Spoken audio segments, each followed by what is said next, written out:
My goodness me, that was a good race. For the J16 girls, eights, second eights for the Steve Gunn Bowl. Well, let's hope we can have as good a race for the next one, which is the Desmond Hill J16 eights. And I think they're down the course. They are indeed. So I don't know if we've got any commentary on this one at the moment. Let's have a look and see. We haven't at the moment, but the race has started, and from the static cameras, let's see what I can try and interpret. I think we've got. Well, it's very difficult to see because all I can see is a camera from the start, and they've reached about 300 metres, 400 metres now. So that's the Desmond Hill Cup for J16s. That's race number 261. And what have we got there?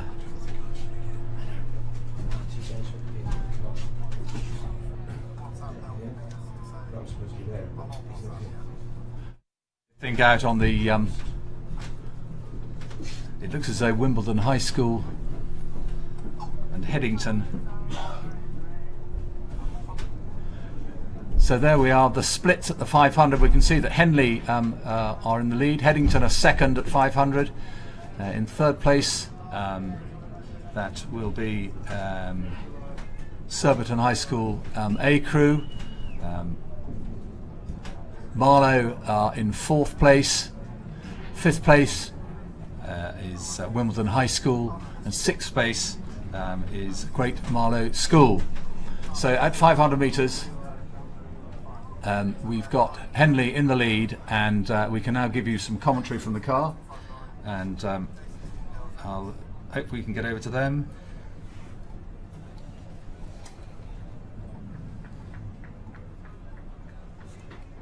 Over to the car for coverage of the last part of the J16 8s. 1,000 metre mark in this, the A final of the Junior 16 Girls 8s. So just to give you a quick rundown of who's in this race. In lane 2, it's Wimbledon High School. In lane 3, Marlow Rowing Club. Lane 4, Henley Rowing Club. Lane 5, Headington School A. Lane 6, Surbiton High School A. And in lane 7, Great Marlow School. And as we come through the 1,000 metre mark, Henley Rowing Club have established almost a length lead over the rest of the field. Headington trying to maintain contact. Henley haven't quite been able to break that contact yet, but they're not far off from it. And in third place, it looks to be Marlow Rowing Club, who are just ahead of Surbiton High School. Good race developing here. Henley have long been dominant in junior girls rowing. Fantastic setup they've got there under Chris Boothroyd, and they've now just done a little bit of a squeeze away, and they've broken clear of Headington. They've now established a few feet lead of clear water, and actually now Headington need to keep an eye on Marlow, as Marlow are just beginning to bring them back in. So there's a definite big overlap now between Headington and Marlow, but Henley looking comfortable, looking clear. They've got about half a length now of clear water. What do you reckon, Mark? Yeah, they're moving away from the field fairly easily, I think, here. They've been going away stroke by stroke, more or less, since we picked them up, and they've now opened up a length, about half a length of open water, Henley Rowing Club, over Headington, who are also in a fairly comfortable second place. Marlow did make a move on them, and they did get an overlap, but Headington appear to have responded. But it looks like a fairly comfortable ride here for Henley, who are out in front, and I would be very, very surprised at the 1,500 metre mark if we didn't know already who the first two were. Although coming up potentially, looking at a third place, is Surbiton in lane 6, who are challenging Marlow for third place. I think the big race here is going to be for the podium. It's going to be between Marlow and Surbiton to get that third place. Henley well in front, Headington comfortably in second, and a very interesting race developing for third, with Surbiton moving through Marlow now. They're just about level, but it looks to me like Surbiton are moving through. Yeah, you're right there, Mark. I mean, the first two crews are both well out in front. They both got clear water over the rest of the field, but it is for that third place, the bronze medal, that is the race is really getting interesting. Bow ball to bow ball between Marlow and Surbiton High School.